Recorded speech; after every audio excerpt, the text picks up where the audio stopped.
sommes le mercredi 18 mai, bienvenue sur le Giro d'Italia. Eurosport et GCN vous couvrent l'événement jusqu'au 29 mai. Regardez, c'était l'histoire.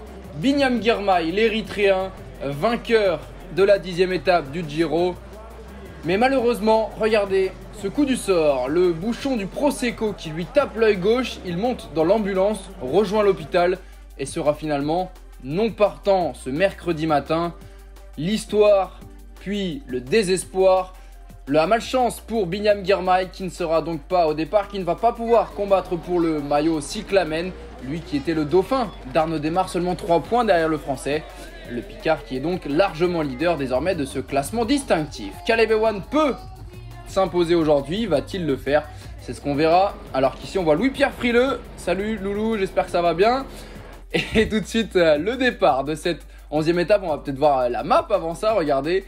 Un départ du côté de Sant'Arcangelo di Romagna, direction Reggio Emilia, 203 km, c'est tout plat, pas de classement de la montagne, 2 sprints intermédiaires comme tous les jours.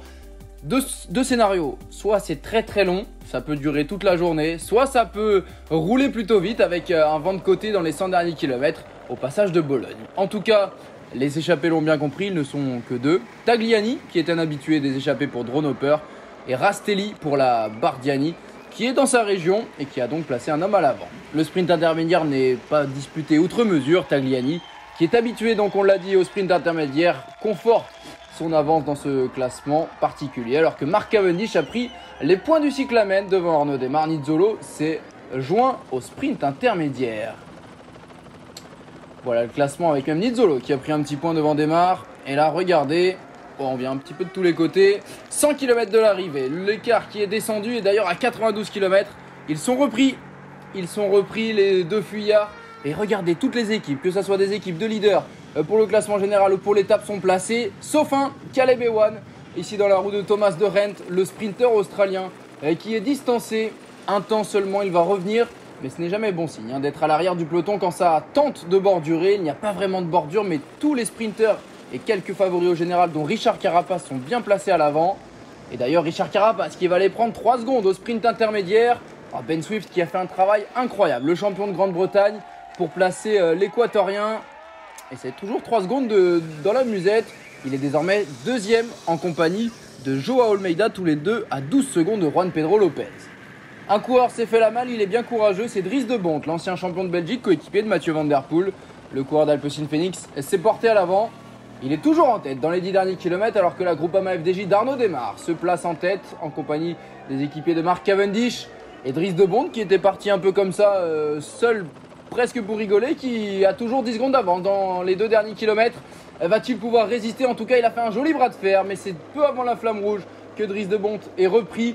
Et là, on va assister à un sprint royal. Démare, Cavendish, Ewan, peut-être Gaviria qui s'était imposé ici il y a 5 ans. Regardez, on remonte avec Richese, mais Richese n'a pas Gaviria tout de suite dans la roue. Démare un petit peu enfermé. On a vu Consoni également placé. Edouard Teuns qui est là. Le sprint qui est lancé par Arnaud Démare, le maillot cyclamen au centre de l'image, qui est parti de très loin avec Fernando Gaviria. Peut-être 5 ans après, le Colombien Fernando Gaviria au centre de l'image.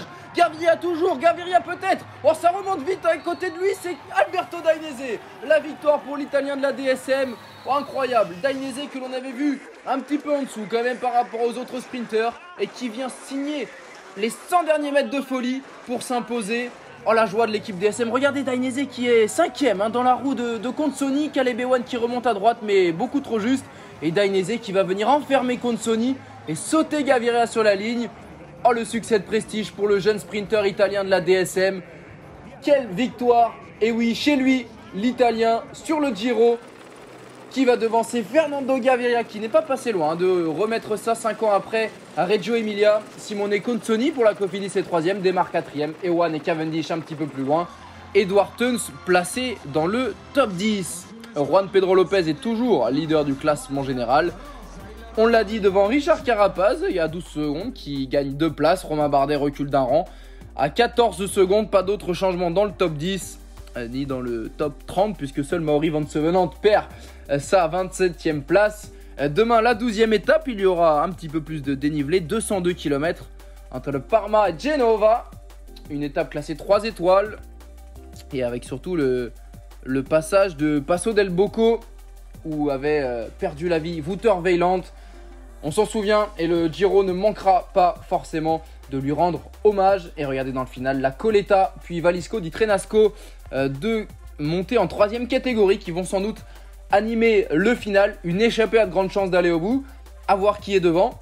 On peut peut-être voir un Calmejane, un Mollema, ces deux coureurs qui peuvent remporter succès sur les 3 grands tours s'ils s'imposent sur le Giro. À voir demain sur Eurosport et JCN.